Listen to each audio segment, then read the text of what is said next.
이 중국인인데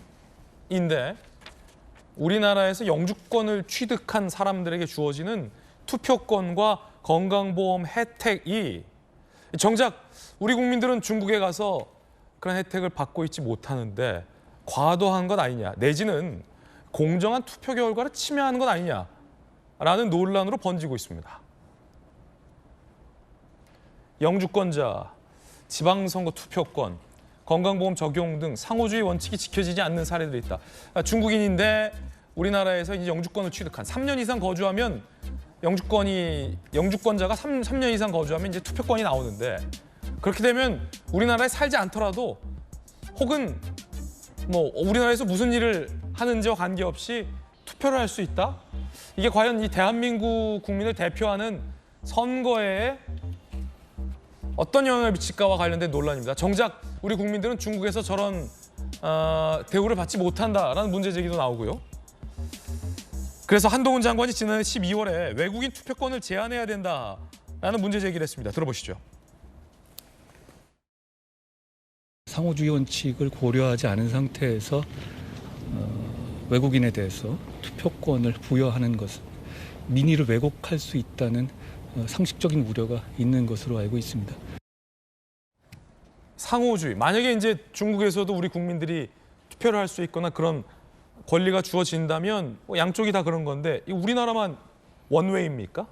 그렇죠. 지금 상호주의가 안 되고 우리나라에 와 있는 영주권을 취득한 사람은 3년 이상 살면 중국인들이요?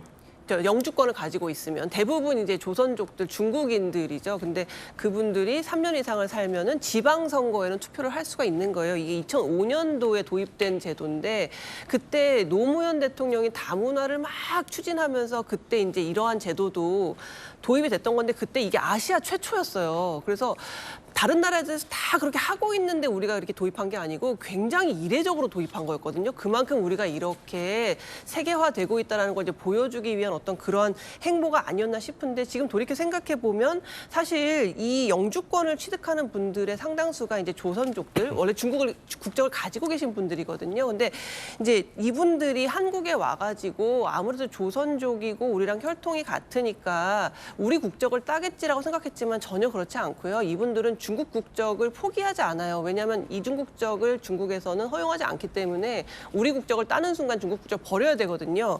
그러니까 이제 영주권을 따는 거죠. 근데 영주권을 땄는데 사실 영주권이 대부분의 나라에서 시민들과 거의 같은 권한을 갖지만 한 가지 할 수 없는 게 투표예요. 근데 우리나라는 심지어 지방선거에서 투표까지 할 수 있거든요. 그럼 못하러 국적을 따겠습니까? 영주권을 따죠.